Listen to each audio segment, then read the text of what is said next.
ತುಂಬ ಜನ pet parents ಕೇಳ್ತಾನೆ ಇದ್ರು, ನಿಮ್ಮ ಸ್ಕೈಗೆ ಎಲ್ಲಿ ವ್ಯಾಕ್ಸಿನ್ ಹಾಕ್ಸ್ತೀರಾ, ಎಲ್ಲಿ ತೋರಿಸ್ತೀರಾ ಅಂತ ಹೇಳ್ಬಿಟ್ಟು. ನಾವು ಅವನಿಗೆ ಮೊದಲಿಂದ ತೋರಿಸ್ತಾ ಇರೋದು ಹೆಬ್ಬಾಳಲ್ಲಿರೋ ವೆಟರ್ನರಿ ಹಾಸ್ಪಿಟಲಲ್ಲಿ. ಇದು ಗೌರ್ಮೆಂಟ್ ಹಾಸ್ಪಿಟಲ್ ಆಗಿರುತ್ತೆ. ಸಿಕ್ಕಾಬಟ್ಟೆ ಕ್ರೌಡ್ ಇರುತ್ತೆ. ನೀವು ಆದಷ್ಟು ಬೇಗ 9 ಗಂಟೆ 9:15 ಒಳಗೆ ಹೋದ್ರೆ ನಿಮಗೆ ಟೋಕನ್ ಕೊಡ್ತಾರೆ. ಅದಕ್ಕೆ ಮೊದಲು 50 ರುಪೀಸ್ ತೊಗೊತಾ ಇದ್ರು, ಇವಾಗೇನೋ 100 ರುಪೀಸ್ ಮಾಡಿದ್ದಾರೆ. ಟೋಕನ್ ತಗೊಂಡು ಸ್ವಲ್ಪ ಹೊತ್ತು ವೆಯ್ಟ್ ಮಾಡಿದ್ರೆ ಅಲ್ಲಿ ನಮ್ಮ ಟೋಕನ್ ನಂಬರ್ ಬಂದಾಗ ಡಿಸ್ಪ್ಲೇ ಆಗುತ್ತೆ. ಆವಾಗ ನಾವು ಒಳಗಡೆ ಹೋಗಬೇಕಾಗುತ್ತೆ. ಆ್ಯಕ್ಚುಲಿ ಒಂದು ಕ್ಲೀನಾಗಿ ರೆಕಾರ್ಡ್ನ ಮೇಂಟೈನ್ ಮಾಡಿದ್ದಾರೆ. ಅವ್ರ ಹತ್ರ ಒಂದು ಕಾಪಿ ಇರುತ್ತೆ. ಸೊ ನಮ್ಮ ಹತ್ರ ಒಂದು ವ್ಯಾಕ್ಸಿನೇಷನ್ ಎಲ್ಲ ಡೀಟೇಲ್ಸ್ ಬುಕ್ ಕೊಟ್ಟಿರ್ತಾರೆ. ಸ್ಟಾರ್ಟಿಂಗ್ 1 ಇಯರ್ ವರ್ಗೂ ಸೇಮ್ ಮಕ್ಕಳು ತರನೇ, ಲೈಕ್ 1 ಮಂತ್ 2 ಮಂತ್ 3 ಮಂತ್ಸ್ಗೆಲ್ಲ ವ್ಯಾಕ್ಸಿನ್ ಇರುತ್ತೆ. ಆಮೇಲೆ ಇಯರ್ಲಿ 1 ವ್ಯಾಕ್ಸಿನ್ ಇರುತ್ತೆ ಅಷ್ಟೇ.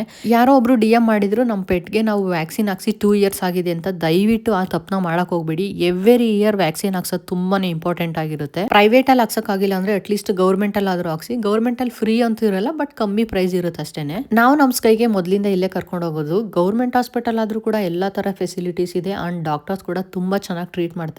ಸೊ ಮಿಸ್ ಮಾಡದೆ ಈ ವಿಡಿಯೋನ ಪೆಟ್ ಪೇರೆಂಟ್ಸ್ಗೆ ಶೇರ್ ಮಾಡಿ. ಹಾಗೆ ಇದೇ ಥರ ಕಂಟೆಂಟ್ಗೋಸ್ಕರ ನನ್ನ ಪೇಜ್ ಫಾಲೋ ಮಾಡೋದು ಮರಿಬೇಡಿ.